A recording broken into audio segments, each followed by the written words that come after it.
ruler. This is a pen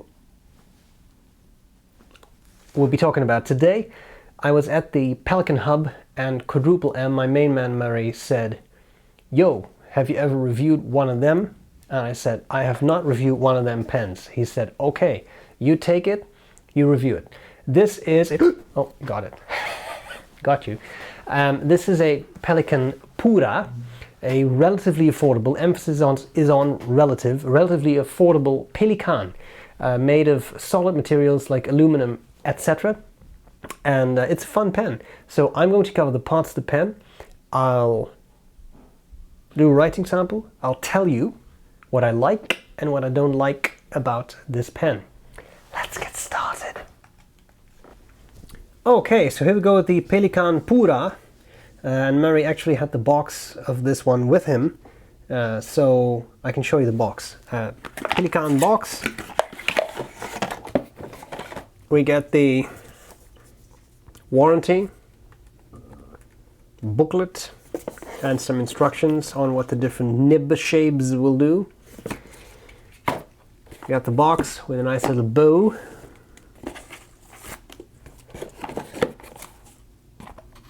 Get a huge cartridge,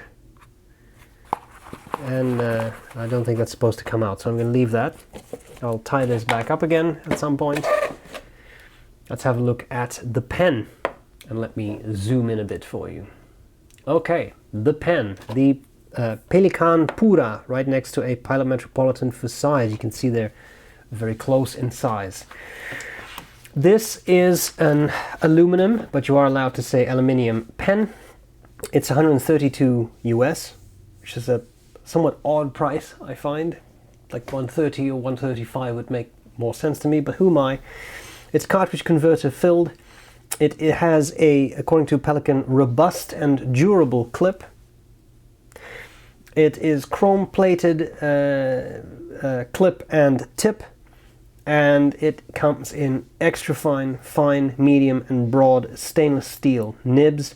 And it is a double anodized aluminum, which is a huge comfort to me, because imagine it would only be a single anodized aluminum.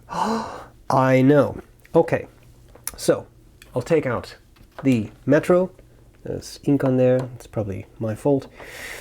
Let's have a look at the parts of the pen. So what Pelikan tried to do here is break a little bit with the tradition that they have, you know, their M200, 400, especially the 400, 600, 800, M1000, they all kind of look the same. They're just bigger and bigger versions of themselves.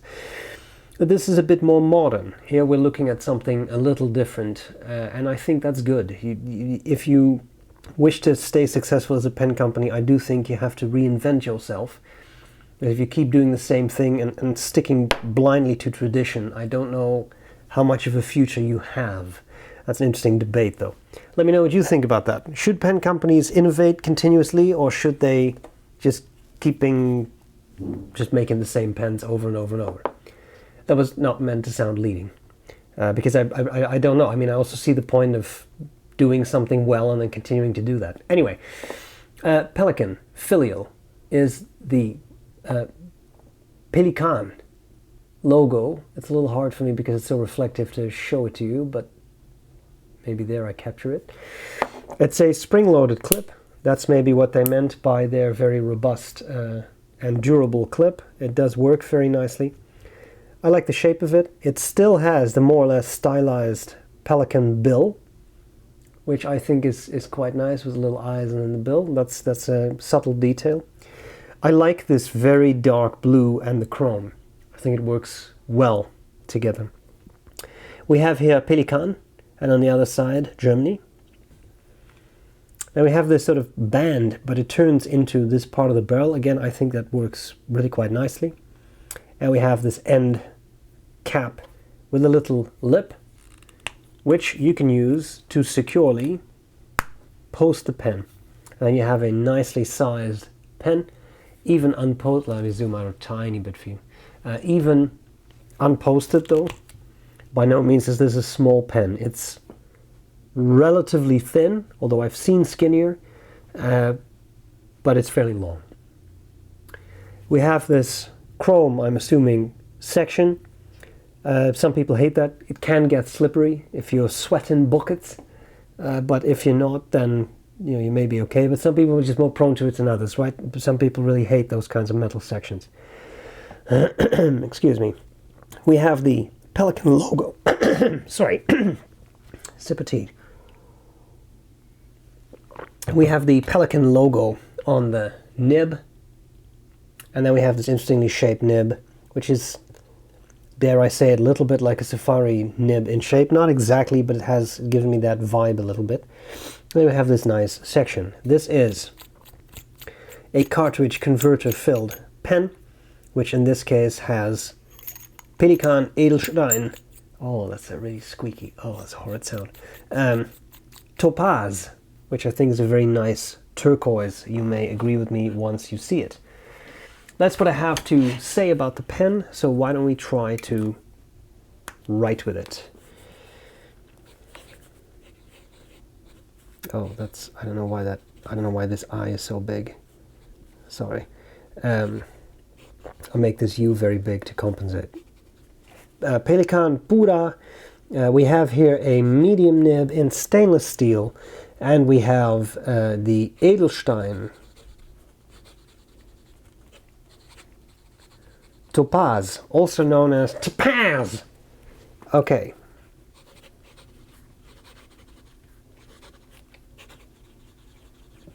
Writing with the pen is quite pleasant.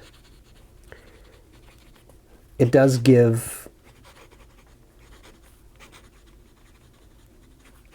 I got caught up there. It does have a bit of feedback. It's certainly a finer medium, I would say. Not a huge ball of tipping on there. I find it comfortable. I don't find it scratchy, but I will say there is certainly some feedback. However,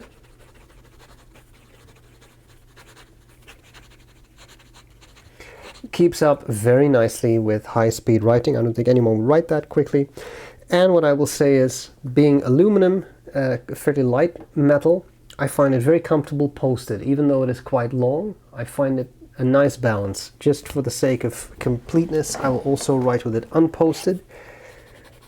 But to me, yeah, I think I would prefer this one posted. Okay, so it's not the wettest of writers. And when it comes to line variation, I think this is a fairly stiff nib. So I wouldn't expect anything in ways of line variation. It's also not advertised as a flex nib or anything. So I mean, that's of course perfectly fair. Reverse writing is certainly scratchier. I think you can hear that. But it's possible and turns this medium into, I would say, well, probably an extra fine. So here we have it. It is certainly relative, but a relatively affordable Pelikan. There are more affordable ones like the Twist, but they're not metal. I do think it's a fairly refined pen. Let's talk about likes and dislikes. What do I like? And what do I not like about this pen? There's a couple of things I really like. I think it's a fun modern design. Like I talked about earlier, I think it's nice that Pelikan is trying to, or continues to try to do things that are a little different from their regular sort of solid lineup of the 400, 600, M800, M1000, etc. Like this is just a little different. It looks a little different, and I think it's nice. You try to reinvent yourself all the time. It's relatively affordable, and that really is relative. $132 is not cheap, but if you look at the price of some of the other pens, relatively speaking in their lineup, I think it is fairly affordable. It writes very well. It's a fine line, especially for a medium, but it is solid and robust, and it keeps writing. And I think that's really what matters most, isn't it? That it writes consistently. I also really like it is a secure snap cap, and it is a secure posting, which I think is very nice, very comfortable. And overall, I find the pen pretty comfortable, whether that is unposted or whether that is posted. It's pleasant to hold. It writes very nicely, so I think that is really, really nice. What I will say as the downsides or dislikes, I really don't have many. I certainly see how this kind of modern design would not appeal to anyone, but if it doesn't appeal to you, then don't buy it. I don't think that's a very objective thing to say. I think the price is, I mean, at the end of the day, you buy a steel nib cartridge converter pen. It's not rock bottom, let's put it that way, but you do buy a very solidly made pen. Everything works nicely. The tolerances are great. There are no sharp edges anywhere. So I mean, it is a very nicely made pen. Deutsche Qualität, as we would say, in it. Final thing I will say is the section is metal, and I think that is what will turn off certain people. Some people really hate this kind of shiny section because it becomes slippery to them as they use it, and I certainly understand that. I have not suffered from that issue, but I understand, and that I think is a more objective issue that some people might have. Having said that, with the spring-loaded clip with reasonable price, I think you would buy a solid pen. I think this would be a great thing, for example, for students. It can go in a bag, it can rummage around, it can do, that's not an active verb, it can roll around in a bag, it's fine, it's robust, it'll write. Not a $5 pen, but there you have it.